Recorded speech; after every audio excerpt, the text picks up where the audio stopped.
Good morning. প্রথমেই সকলকে জানাই শুভ সরস্বতী পুজো। এখন 6:45 বাজে। চলুন আজকের দিনটা কী দিয়ে শুরু হচ্ছে সেটা আপনাদেরকে দেখায়। একটা সারপ্রাইজ রয়েছে।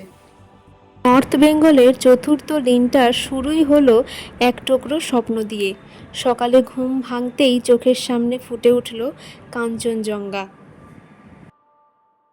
কখনো কখনো ভ্রমণের সুন্দর মুহূর্তগুলো কোনো গন্তব্যে পৌঁছে নয়, বরং এমন একটা সকালে আসে যখন চারপাশটা নিস্তব্ধ, আকাশ শান্ত আর প্রকৃতি নিজের মতো করে গল্প বলে যায়। এই মুহূর্তে মনে হচ্ছে এত দূর পথ পেরিয়ে আসার সমস্ত ক্লান্তি যেন এই একটা দৃশ্যের কাছেই হার মেনে গেল।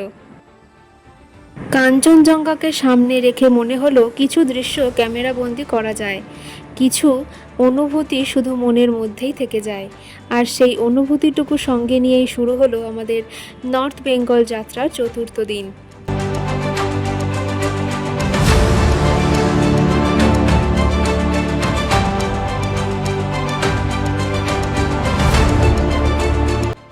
তো ব্রেকফাস্ট সেরে আমরা বেরিয়ে পড়েছি।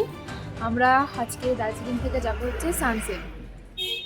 তো আজকে সকালে ব্রেকফাস্টটা আমরা আমাদের এই হোটেলেই সেরেছি। আর যেটা হচ্ছে যে এখনও কিন্তু কাঞ্চনজঙ্ঘা দেখা যাচ্ছে, আর এখনও স্পষ্ট দেখা যাচ্ছে। যাই হোক, চলুন, আমাদের গাড়ি চলে এসেছে, গাড়িতে লাগেজও তোলা হয়ে গেছে। চলুন তাহলে আমরা এবার বেরোই। সারাদিনের সব কিছু আপনাদের সাথে আবার শেয়ার করবো। আজকেও কেমন লাগছে অবশ্যই কমেন্ট করে জানাবেন।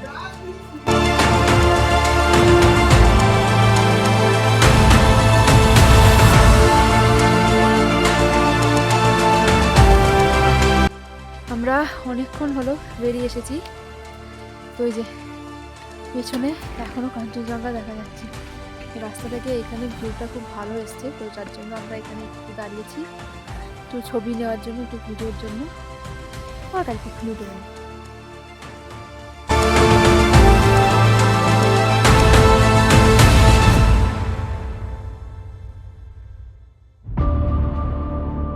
পাহাড়ি আঁকাবাঁকা রাস্তা ধরে যত এগিয়ে যাচ্ছি ততই যেন শহরের কোলাহল পেছনে ফেলে প্রকৃতির আরও কাছে চলে যাচ্ছি।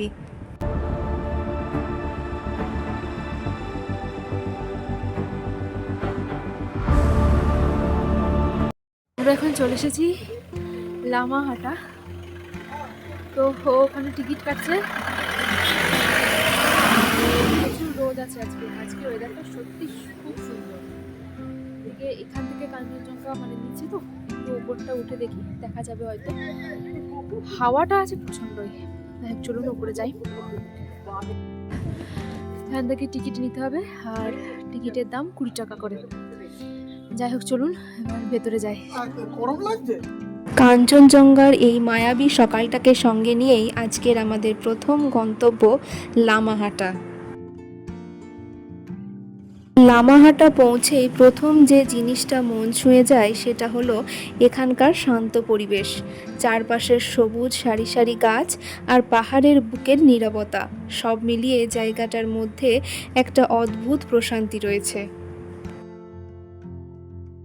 এখানকার সবুজ সাজানো বাগানের পথ ধরে হাঁটতে হাঁটতে মনে হয় প্রকৃতি যেন নিজের হাতে এই জায়গাটাকে একটু যত্ন করেই সাজিয়ে রেখেছে। দূরে পাহাড়ের সারি, মাঝে সবুজ আবরণ, আর তার সঙ্গে মেঘের আনাগোনা। প্রতিটা মুহূর্তই ক্যামেরা বার করে ছবি তুলতে ইচ্ছে করছে।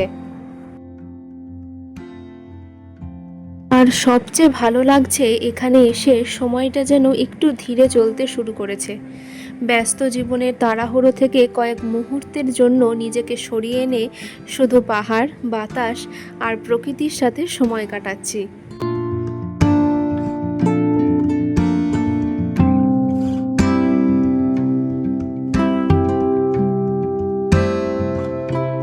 সত্যি বলতে আজকের দিনের শুরুটা এর থেকে সুন্দর আর কিভাবেই বা হতে পারত।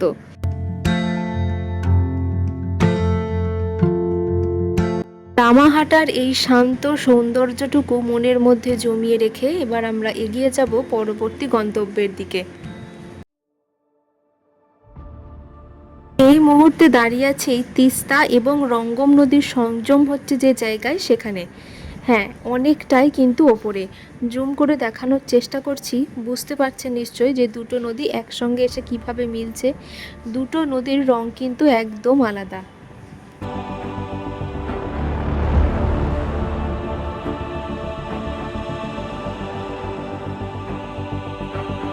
আচ্ছা, এটা হচ্ছে তিস্তা আর রঙ্গিত নদী।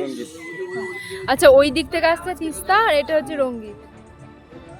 यही बॉर्डर लाइन আচ্ছা, बॉर्डर लाइन इधर वेस्ट बंगाल पूरा ও পাহাড়ের আঁকাবাঁকা রাস্তা দিয়ে আবার এগিয়ে চলেছে আমাদের গাড়ি।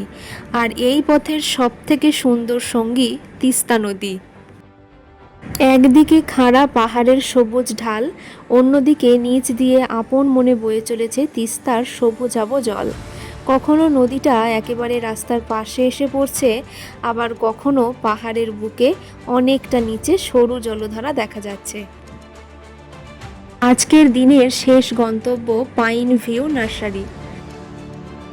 সারাদিন পাহাড়ি পথ, নদী আর প্রকৃতির সৌন্দর্য উপভোগ করার পর দিনের শেষটা এমন সবুজ আর একটা শান্ত জায়গায় এসে শেষ হওয়ায় সত্যিই খুব ভালো লাগছে।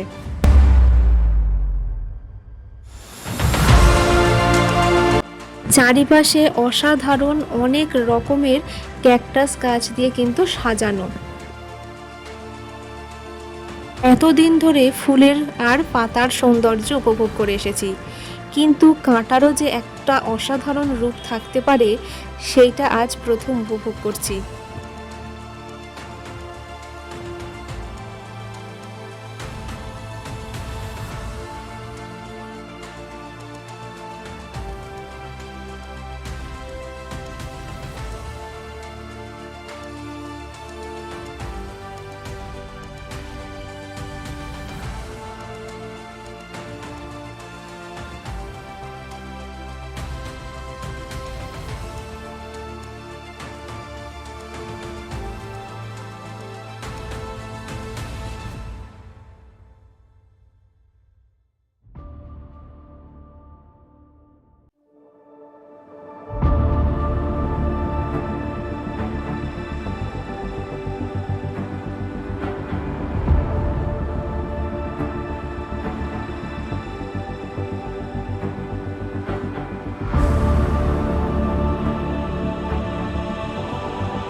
দিনভর পাহাড়ি পথে ঘোরাঘুরি, একের পর এক সুন্দর জায়গা আর অসংখ্য স্মৃতি নিয়ে অবশেষে পৌঁছে গেছি আমাদের হোমস্টেতে।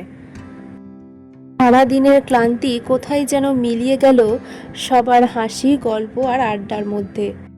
কখনো সারা দিনের দেখা সুন্দর মুহূর্ত নিয়ে আলোচনা, আবার কখনো একেবারে ছোট্টখাট্ট কথায় হাসাহাসি। এই সাধারণ মুহূর্তগুলোই হয়তো ভ্রমণকে আরও বেশি আপন করে তোলে। তৈরি হচ্ছে রাতের খাবার। পাহাড়ি পরিবেশে সবাই একসঙ্গে বসে গরম গরম খাবার খেতে খেতে মনে হচ্ছে আজকের দিনটা যেন ধীরে ধীরে একটা সুন্দর গল্পের শেষ পাতায় এসে পৌঁছেছে। চলুন ভিডিওটাও তাহলে আজকে এখানেই শেষ করছি। দেখা হবে আবার কালকে নতুন কোনো জায়গা, নতুন কোনো গল্প নিয়ে। সবাই ভালো থাকবেন, সুস্থ থাকবেন।